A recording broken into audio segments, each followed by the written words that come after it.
Welcome to another deep dive. Today, we're plunging into the conclusion of a series we've been tracking, When the Signal Fails. Now, if you're just joining us or maybe need a quick refresher, this series has unfolded through these really gripping first-person accounts. They're from Operator 9 Lima Charlie. Think of him as a civilian relay node operator. That's his call sign, 9 Lima Charlie, sort of his identifier working west of Bonn, Germany. We've basically journeyed through the first 5 pretty harrowing days of this, well, unprecedented global event. It's all seen and heard through his desperate transmissions from his R-93 fallback shelter. That's like a fortified communication post. Today, our mission is to really deep dive into Volume 1, Episode 6. It's titled The Red Horizon. In this episode, it really serves as the chilling culmination of everything we've tracked so far. It paints this final, stark picture of a world just plunged into chaos. Exactly. And our aim isn't just to, recount the events of this final broadcast. We want to connect the escalating tension, all those mysterious occurrences from the previous days, directly to the ultimate devastating outcome Lima Charlie describes. We're here to understand not just what happened, but the profound weight of its implications, really trying to distill those critical insights from his, desperate and determined reports. Okay, so let's set the stage for the Red Horizon. We should probably revisit how quickly things unraveled, seen through 9 Lima Charlie's eyes. Day 1, the ghost ping. That brought the first unsettling signs, a full blackout, dead communications, and that single kind of garbled shortwave burst, maybe from Vienna. Our operator, he immediately sensed something was deeply wrong, especially when Bonn Command went dark, and his wife, who was in Bonn, didn't call. That's when he began his solitary broadcast from his remote shelter. Yeah, it was really insightful there is the swift shift. It goes from what could have been a drill to an undeniable crisis, almost imperceptibly fast. By day 2, steel and shadow, the silence wasn't just dead air, it was the suffocating weight of a system that was just dead, gone. We heard about the Schwartz message from Erfurt. That's a key bit of intel from another operator, those strange high-altitude vapor trails, and then that muffled but definite pressure wave. Then came that terrifying message from Juliet Kilo 4, another call sign we've gotten familiar with. Columns, black vehicles, no markings, moving fast. And the operator's chilling conclusion. This is invasion. This rapid escalation isn't just a plot device. It really speaks to that human tendency to filter things initially through what we know. We delay recognizing the truly catastrophic shifts. That makes a lot of sense. It's like denial, almost. And then day 3, magnet quiet, introduced something completely new. Really unnerving. The entire Rhine corridor just went dark all at once, and then this inexplicable magnet quiet. The air itself seemed to swallow signals. Even 9 Lima Charlie was baffled. He said the sky went gray. Thanks. But maybe the most unsettling part, that lone, limping figure in uniform dragging a case who just collapsed outside his perimeter. And he didn't go out. He stuck to protocol, which for a civilian operator must have been an incredibly difficult choice. It really makes you wonder, doesn't it? What was in the air or what deep training just compelled him to stay inside, despite seeing another human being clearly in distress? That day also brought that brief, chilling contact from Echo Romeo 1, a Dutch operator. He reported, Rotterdam's burning. They're not human. Now that broadened the threat beyond a standard military invasion to something, far more sinister, undefined. Juliet Kilo 4's last coherent message also hinted at an EMP over Metz. That's an electromagnetic pulse, fries electronics, and a sky rippled. Hints of widespread systemic disruption. Right, so the initial mystery starts giving way to this terrifying clarity. Day 4, ash over Rhine, brought an even grimmer reality. Radiation levels started to climb. They peaked at 0.68 microsieverts. Now, for context, that's significantly above normal background levels. It starts to become a real health concern with prolonged exposure, serious fallout risks. The wind brought in the ash. He described a burnt metallic sting. The Rhine became a wall of fallout. And he saw that bright, silent flash over Wiesbaden, possibly an exo-atmospheric strike, like a weapon detonated way up high in the atmosphere. And considering the wider picture, the Verona Aerotin team's message, remember that, about the Ligurian coast hit, chemical trace in rain. That confirmed a CBRN event. Chemical, biological, radiological, nuclear. And Aerodin, for listeners who might not know, that's the Amateur Radio Emergency Data Network. It's a system designed precisely to keep communication going when everything else fails. Despite these overwhelming conditions, the operator's determination, still on air, still breathing, still waiting. It just underscores his profound commitment to his mission. It's really a testament to the human spirit, to bear witness, even as his hope for Bonn dwindled. And that last, desperate transmission from Juliet Kilo 4, Cologne is smoke and teeth, paratroopers, no insignia, not ours. just painted this terrifying picture of what was happening on the ground. Something truly alien destructive. Yeah, so smoking heat. Chilling. And then day 5, last light over Magdeburg. This brought the military escalation right to his doorstep, basically. Russian mechanized columns, no insignia, breaching the Saxon corridor, pushing west. Magdeburg got hit hard. He received a fragmented CW message. That's Morse code, for those unfamiliar. Very basic, very resilient communication. It said, Magdeburg lost, no command, tactical retreat initiated. And the radiation just kept climbing. Now, at one point, 3 microsieverts per hour. The ash cloud became the stagnant radioactive fog, and it was drifting towards Bonn. A warped female voice mentioned refugees from Koblenz and a bridge destroyed. Small pieces, but painting a grim picture. Crucially, the operator read from a Cold War NATO protocol.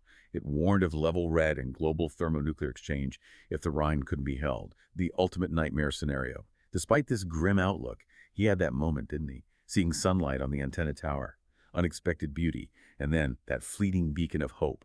A data sync request from Delta Tango 5, the Westphalia node. Confirmation another link was still alive. That moment of connection, even in total desolation, it just reminds us of that fundamental human drive. Connection, information, even when all seems lost. It's like a brief flicker of light before the absolute darkness. Exactly. All of these escalating events, these desperate transmissions, they were tragically just building to the final chapter, day 6, aptly titled The Red Horizon. Our operator, Ninelima Charlie, he starts by telling us the horizon glows, and he says, not with sunrise, not with hope, it glows red. The color of vaporized cities, of split atoms, of decisions that can't be taken back, the color of final mistakes. Wow. That opening statement just immediately sets this chilling new tone for day 6, doesn't it? It absolutely does. And what's really chilling is how quickly things deteriorated from that tiny bit of hope on day 5. An EMP wave hit just before 4 a.m., originating northwest. That led the operator to conclude London is likely gone. And that momentary connection with Delta Tango 5, that link that offered just a sliver of hope, instantly severed, dropped offline mid-sync, corrupted. This rapid loss just highlights the profound vulnerability even of resilient systems in the face of something like this. And it's tragic that his last radiation map, it never made it out. And the Geiger counter. It's been this constant, ominous background noise throughout this whole thing. Now it becomes erratic, aggressive. It peaked at 7.9 microsieverts per hour. A level the operator grimly notes is borderline lethal with prolonged exposure. And the density cloud, the fallout, it's shifting southwest, putting him squarely in its direct path. I mean, how do you continue to function knowing you're in that kind of immediate lethal danger? That really is the core question, isn't it? The operator states, I think I've lost the EOC. The Emergency Operations Center, basically the nerve center for any coordinated response, is gone. Total command collapse. Yet he clings to his vacuum tube gear. He keeps repeating, as long as I've got tubes, I've got a voice. And this isn't just a technical detail, you know. It demonstrates his profound, almost primal resilience. Dedication to duty, even when utterly isolated. Holding on to the last bit of purpose in a world just falling apart around him. Then comes that distant concussive boom. A massive rush of air. And he observes this wasn't a conventional missile, it was something bigger. Flash pattern was too wide. Near Paris, maybe Reims. Strategic level detonation, high altitude, wide yield. This points to just a devastating escalation beyond anything conventional, a sign of something truly, truly catastrophic. And if we think about the wider implications, this is the precise moment the Redeemer Protocol is initiated. A weak, fragmented Morse code message, CW again states, launch detected North Atlantic strike inbound Redeemer Protocol initiated. This is followed by that chilling, completely emotionless pre-recorded military broadcast from Strategic Air Command. Redeemer Protocol confirmed. Multiple vectors launched. Stand by for final broadcast. To all remaining civil operators, maintain emergency transmission schedule. Godspeed. This is it. The confirmation of that global thermonuclear exchange foreshadowed on day 5. It's the grim culmination of that whole Cold War logic, isn't it? Where the mechanism designed to deter conflict becomes the ultimate act of self-destruction. It forces you to confront that terrifying paradox of mutually assured destruction. Yeah. Godspeed. Haunting. The operator's reaction is so cold, so distant. There it is. The line has been crossed. They lit the match. Just quiet resignation. He runs final diagnostics, finds his outer radiation shielding is compromised, heat sink maxed out, backup power bank only lasting 36 hours. And then he concludes with stark finality, not that I'll need it. This is the grim reality, isn't it? Of those final mistakes he mentioned right at the beginning of the episode, his reflection on the church bells in Bonn and his wife, and how he now lights transmitters with the same principle, one signal for the dead. It's incredibly poignant. It's this moment of profound acceptance, quiet despair, but still a continuation of his duty to bear witness. A final act of communication, maybe to a world that isn't even listening anymore. And then, just when you think it can't get any more intense, there's that truly unexpected, heartbreaking moment. A weak, heavily distorted foreign voice, female, Russian accent, says to anyone receiving, "We did not want this, please forgive." And then it's cut off by a loud, aggressive static burst, a jamming signal. It just makes you wonder, doesn't it? Who was that voice? And what does it mean that even someone on the other side, or maybe someone who initiated this, expresses regret in those final moments, immediate jamming? It suggests this brutal suppression of dissent, even as the world ends. The operator's quiet response, even they're afraid now, it just speaks volumes, doesn't it, about the universal terror of this outcome. Cuts across all divides. The final CW loop broadcast. Total strike confirmed. Shelter now final alert. Just start commands. The operator states, "This will be my last full broadcast cycle. I will transmit until systems fail. And then I will listen." And the deep dive concludes right there. The CW pulses fading, the ambient hum stretching long and cold, the wind howling, and then, most chillingly, the Geiger counter slows and stops entirely, leaving only static. And then silence. The signal has truly failed. Wow, what an extraordinary, just devastating journey through these 6 days. A deep dive into the collapse of everything really seen through the lens of one man's unwavering commitment.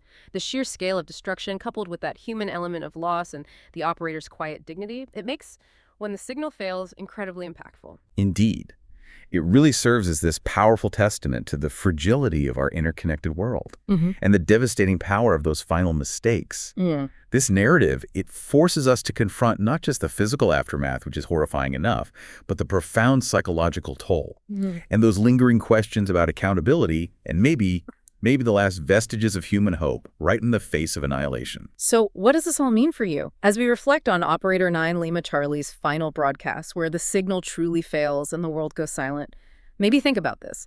In a world constantly overwhelmed by information, how much are we truly listening? Not just for the signals, but for the quiet, vital truths often buried beneath all the noise. And what, if anything, would you choose to transmit in your final moments if you knew your signal was about to fail forever?